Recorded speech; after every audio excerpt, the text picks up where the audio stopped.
수준 높은 AP 수업, 철저한 GPA 관리, A1 인스티튜트. 안녕하세요. A1 안유신입니다. 지난 시간에 이어서 Extracurricular Activity에 대한 동영상을 준비해 봤습니다. 일단 Extracurricular Activity의 자세한 설명을 하기에 앞서 한 가지 아셔야 할 점을 짚고 넘어가면요.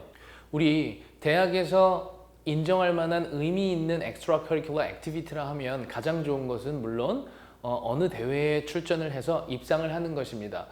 근데 이 입상 결과가 공인된 단체에서 그러니까 누구라도 봤을 때 이것은 큰 단체구나, 그리고 우리가 지원할 대학에서 봤을 때도 이것은 우리가 인정할 만한 단체야 라고 생각할 만한 곳에서 수상하는 것이 좋은데, 그런 곳에서 수상을 하려면 일회성으로 그냥 단순하게 도전을 하는 것보다는 몇 년에 걸쳐서 몇 번씩 출전을 거듭해야지만 노하우가 생기고 그리고 수상할 수 있겠다, 이렇게 생각을 하셔야 하기 때문에 몇 년에 걸쳐 꾸준한 노력을 하셔야 된다는 것.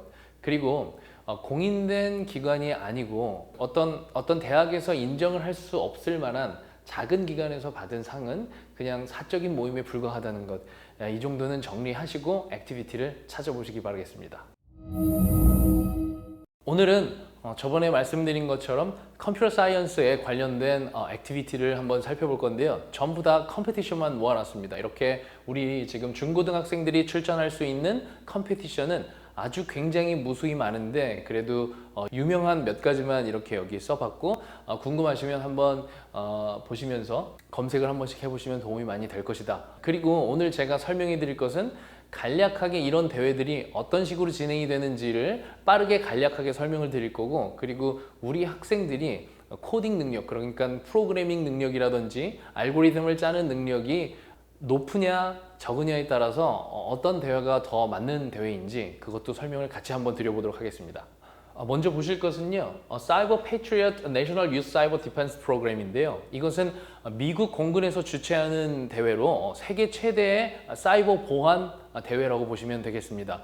대상은 우리 중고등학생들이고요. 어떤 것을 하는 것이냐면 사이버 가상 운영 체제에서 사이버 보안 취약점을 찾아내고 그것을 수정하는 작업을 뽐내는 대회인데, 말씀만 들어보면 굉장히 어려워 보이지만 우리 난이도가 중고등학생들에게 맞게 수정되어 있기 때문에 그렇게 어렵지 않고 한 번쯤은 도전해 볼 만한 대회다, 이렇게 보시면 되겠고, 우리 대부분 이런 컴퓨터 사이언스 관련 대회는요, 보통 성인 코치 같은 사람, 멘토 같은 사람이 등록을 해주고 그다음 그것을 관리해주는 그런 성인 한 분이 필요하신데, 이 대회도 마찬가지로 코치가 한 명 필요하고, 그리고 그 코치는 개인적으로 자기 자신을 베리파이 하면은 여기서 베리파이가 나지 않기 때문에 어떤 기관에 소속되어 있는 사람이어야 합니다. 그렇기 때문에 학교에서 출전을 하는 게 가장 좋고요. 만약에 학교에 이 대회를 준비하는 클럽이나 어떤 활동들이 준비되어 있지 않으면 우리 학생들이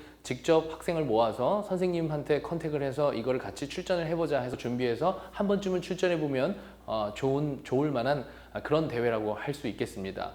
각 팀은 2명에서 6명으로 구성을 할 수가 있고, 각 라운드가 있는데요. 라운드별로는 6명이 전체가 들어갈 수 있는 건 아니고 5명까지만 들어갈 수 있기 때문에 6명이 구성원이 된다면 1명은 그 라운드에서 빠져야 된다, 이런 식으로 알고 있으면 좋겠고, 이거는 보안 관련 대회이기 때문에 우리 컴퓨터 사이언스 안에서도 보안 관련으로 관심이 있는 학생들은 한 번쯤은 도전해 볼 만한 대회이다. 네, 그리고 이 중에서 또 한번 살펴볼 것은요, 페이스북 해커컵 그리고 구글 코잼 이렇게 있는데, 이 둘은 성격이 비슷해서 제가 같이 설명을 드리는데요. 이제 페이스북과 구글은 굴지의 기업이죠. 이제 전 세계인들이 모두 다 사용하고 있는 기업인데, 여기서 또 프로그래밍 대회를 하게 됩니다.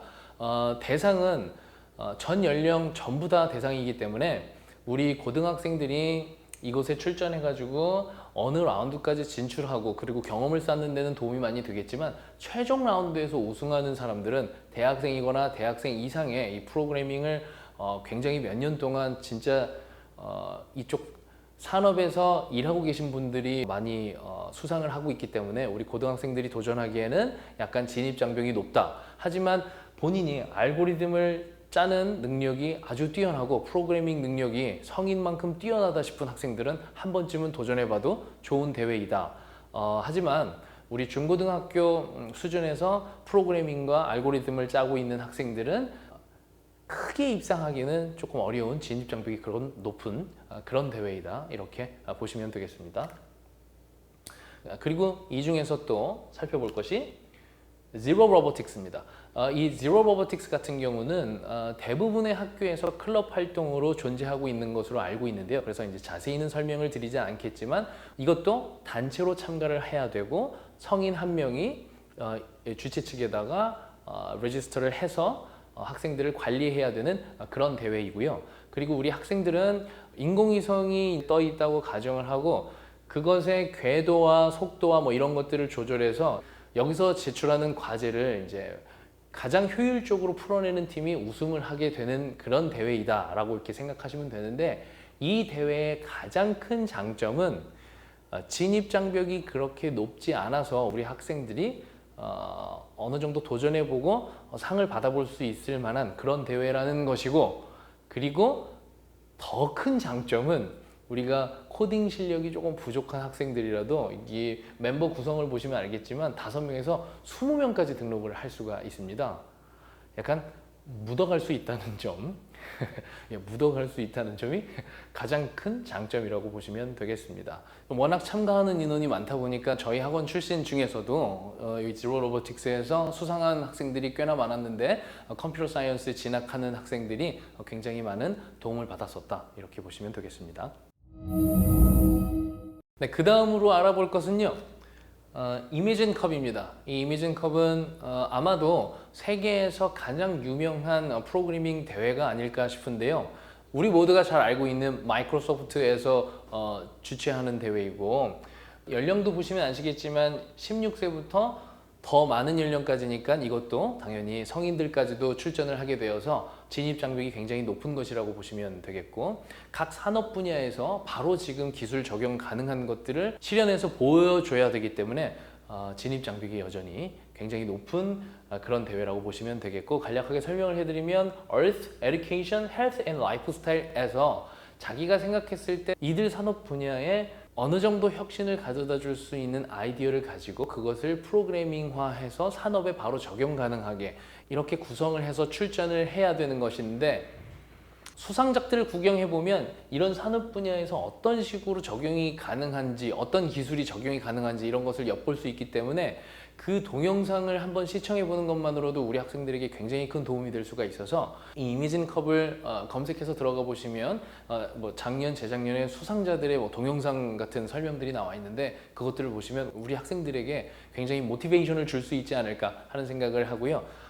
보시면 이제 마이크로소프트에서 자신들의 소프트웨어를 많이 사용하게끔 권장하기도 해야 되기 때문에 이 대회는 우리 클라우드 컴퓨터 시스템인 그 마이크로소프트의 Azure를 이용해서 출전을 해야 된다는 것 아시면 되겠습니다. 이제 그 다음에 보실 것은 저희들이 흔히 알고 있는 이 올림피아드인데요.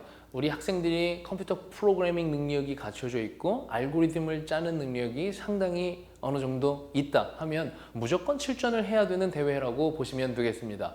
일단 왜 그러냐면 여기서 24명의 학생을 선발을 해서 여기까지 올라가면 이제 4명 미국 대표가 되는 것인데 그 미국 대표가 4명까지 들어갔다면 제가 생각하기에는 여러분들이 생각하는 좋다고 생각하는 그런 학교는 거의 다 합격하실 수 있을 만큼 그렇게 완전히 공인된 그런 대회에 수상 경력을 갖는 것이다 이렇게 보시면 되겠고 제가 말씀드린 것처럼 그런 능력들을 가지고 있는 학생들은 한 번쯤은 꼭 도전해 보셔야 하는 이 올림피아드, 그 다음에 올림피아드 다음에 IOI 이렇게 출전을 할 수 있겠다 보시면 되겠고 개인별로 출전을 하는 것이고 미들스쿨, 하이스쿨 학생들 대상이라고 보시면 되겠고 위닝 프라이즈는 메달이 중요한 것이 아니고 웬만한 학교들에서는 거의 어드미션이 보장이 된다. 이게 가장 큰 프라이즈라고 할 수 있겠습니다. 네, 또 그 다음에 이어서 알아보실 것은 아메리칸 컴퓨터 사이언스 리그인데요. 제가 설명드리고 있는 이 모든 컴퓨터 대회들이 비슷비슷합니다. 아까처럼 사기업에서 하는 뭐 구글, 페이스북, 마이크로소프트 같은 경우는 직접 산업 전반에 적용 가능한 기술들을 구상해보고 구현해보는 그런 능력을 보는 대회라고 보시면 되겠고, 이런 중고등학생들을 위주로 하는 대회는 컴퓨터 프로그래밍, 그 다음에 알고리즘을 얼마나 이해하고 있냐, 어려운 문제를 알고리즘믹하게 어떻게 풀 수 있냐, 이런 것들을 평가하는 대회라고 보시면 돼서 관심이 있는 학생들은 전부 다 출전하기를 권하겠고, 이 대회도 마찬가지로 프로그래밍을 하는 것, 그리고 알고리즘을 얼마나 이해하고 있느냐, 뭐 이런 것들을 준비하는 것이라서 한 번쯤은 도전해 볼 만한 것이고, 그리고 이 대회의 가장 큰 특징은 전 세계의 학생들이 도전을 할 수가 있다. 그러니까 물론 온라인으로 도전을 하겠죠, 처음에는. 그래서 전 세계 학생들이 도전을 할 수가 있고, 이것은 문제를 풀어내는 것이기 때문에 이제 학교 선생님, 뭐 클럽장 선생님이 되시겠죠. 그 선생님이 이제 기출 문제를 풀면서 준비를 차근차근히 하면 그리 불가능한 대회도 아니기 때문에 학교 측에서 같이 도전을 해보는 것을 권해드리겠습니다. 그 다음으로 알아볼 것은요, Congressional App Challenge인데요. 제가 오늘은 이것을 가장 자세히 설명을 해드릴 것입니다. 이걸 왜 제일 열심히 설명을 드리려고 뽑았냐면요, 컴퓨터 프로그래밍 능력이 없어도 아이디어 하나만 가지고서도 수상을 할 수가 있기 때문에 진입 장벽이 가장 낮다고 할 수 있겠습니다. Congressional App Challenge는요, 한 명이 출전을 해도 되고 4명까지 출전이 가능하기 때문에 팀으로 출전을 하는 경우가 많다고 보시면 되겠고요. 그리고 아까 말씀드렸다시피 코딩 능력이 출중하지 않아도 어떤 코딩을 잘할 수 있는 분이 좀 적극적으로 도와주신다면 충분히 대회에 출전을 할 수가 있고, 그것이 다른 사람이 코딩을 많이 해줬다고 해서 부정행위로 간주되어서 수상 대상에서 제외가 된다거나 하는 일이 발생하지 않기 때문에 여러 사람의 도움을 받아서 좋은 아이디어만 있다면 한 번쯤은 도전해 볼 만하다, 이렇게 보실 수 있겠고, 시작은 6월 24일부터 등록을 받아서 우리 앱을 제출하는 것은 11월 초까지만 제출을 하면 되는 것이기 때문에 시간이 충분해서 지금 좋은 아이디어만 가지고 있다면 한 번쯤은 출전을 해보시라, 이렇게 추천을 드리고 싶습니다.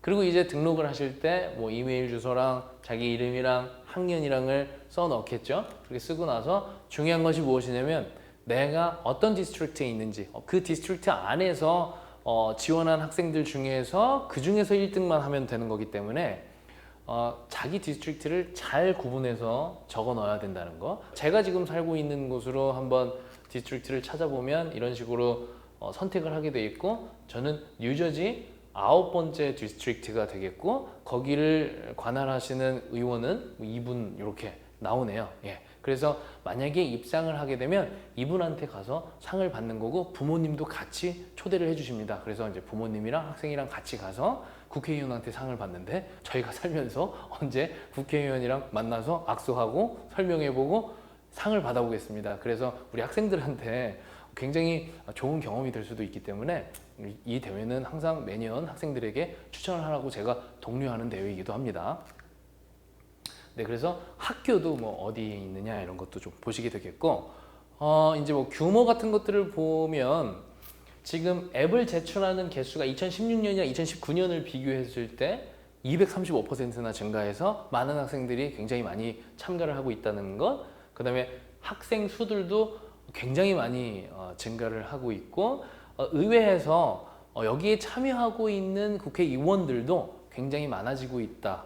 그러니까 이 대회의 영향력은 점점 커지고 있다는 것을 보여주는 것이기 때문에 여러분들이 참가를 하시면 좋겠다, 이런 얘기겠죠. 보면 이제 하우스 오브 코드라고 해가지고 우리 그 지역마다 선정된 친구들 중에서 또 선발을 좀 어느 정도 해서 저기 DC의 의회의사당에 가서 거기서 이것을 직접 설명해보고 시연도 해보고 국회의원들에게도 설명하고 거기 초청받으신 분들에게도 설명을 해보는 그런 좋은 기회가 있기 때문에 우리 학생들 경험적으로 봤을 때나 그리고 대학을 입학할 때 수상 경력으로 봤을 때나 공인된 의회에서 주는 거기 때문에 공인된 그런 경력을 가질 수가 있겠다. 그러니까 참가를 한번 해보는 것이 좋겠다. 참가할 때 주의사항이 참가할 때 3분가량의 짧은 동영상을 만들어야 하는데 아이디어만 있다면 요즘 우리 학생들이 동영상 만드는 것은 굉장히 잘하고 있기 때문에 그렇게 진입 장벽이 높지 않다. 이것까지도 설명을 드리겠습니다. 제가 링크로 남겨드리기도 할 건데요. 이쪽 사이트에 들어가서 보시면 이런 채널을 통해서 우리 학생들이 프로그래밍을 좀 접해보고 많이 경험을 해봐라 이렇게 독려하는 그런 프로그램들을 소개를 해주고 있기 때문에 이런 것도 와서 한번 보시면 좋을 것 같고, 이 대회의 취지 자체가 너넨 프로그래밍을 못하고 아이디어 가지고 프로그래밍을 한 번은 경험해 보는 것만으로도 충분해, 그러니까 그거에 대해서 잘했다고 상을 줄게, 이런 취지라서 코딩을 굉장히 잘할 필요가 없다는 거 다시 한번 말씀드리겠습니다. 그래서 이제 저희 학생 같은 경우 이제 상 받으러 가서 제가 사진을 좀 찍어 오라고 해서 저희 학생이 지금 아까 제가 보여드린 그 의원 분한테 상을 받으면서 이런 상장도 받고, 그리고 뭐 티타임을 가지면서 부모님과 함께 이제 학생과 함께 뭐 이런 자기 앱에 대해서 설명을 하면서 그런 시간을 보냈다고 하네요. 네, 그래서 이런 경험들이 우리 학생들에게는 나중에 굉장히 귀중한 경험이 될 수가 있기 때문에 참 의미 있는 대회라서 이렇게 추천을 드려봤다. 자, 오늘은 제가 각종 컴페티션을 간략하게 설명해 드렸는데요. 이런 컴페티션에서 우리 학생들이 얻을 수 있는 가장 좋은 경험은 바로 출전을 해보라는 것입니다. 제가 아까 말씀드렸다시피 일회성으로 출전을 하면 당연히 상을 받기가 굉장히 어렵고요. 2번, 3번 출전을 하면 분명히 상을 받을 수 있는 후보권에 들어올 수가 있게 됩니다. 일단 어떤 컴페티션을 준비를 하게 되면 그 컴페티션 자체의 공부를 하는 것에서 공부가 되고, 그리고 두 번째는 일단 출전을 하게 되면 그 옆에서 상을 받는 학생들, 어느 정도 입상을 하는 그런 학생들이 어떻게 하는지를 보는 것만으로도 굉장히 큰 도움이 되거든요. 그리고 우리 학생들은 아직 어리기 때문에 그런 것들을 굉장히 빠르게 흡수할 수가 있습니다. 그래서 그렇게 경험하는 것보다 가장 큰 공부는 없다고 생각하기 때문에 우리 여러분들 혹은 여러분들의 자녀분들이 자신이 코딩 실력이나 프로그래밍 능력이 부족하다고 해서 대회 출전하는 것을 머뭇거리지 마시고요. 적극적으로 출전하시는 것을 추천을 드립니다. 대부분 보시면 학교 측에서 선생님이 등록을 해서 출전해야 되는 경우가 많기 때문에 학교에다가 항상 강력하게 적극적으로 어필을 해서 그런 곳에 실력이 부족하더라도 출전을 해서 많은 경험을 쌓고 많은 배움을 하는 것이 우리 학생들에게 수상 경력 이외에도 굉장히 큰 의미 있는 활동이라고 생각을 하기 때문에 여러분들 많이 도전해 보시기 바랍니다. 그래서 저희는 다음 영상에서는 더욱 재미난 액티비티들을 한번 소개해 보도록 하겠습니다. 감사합니다.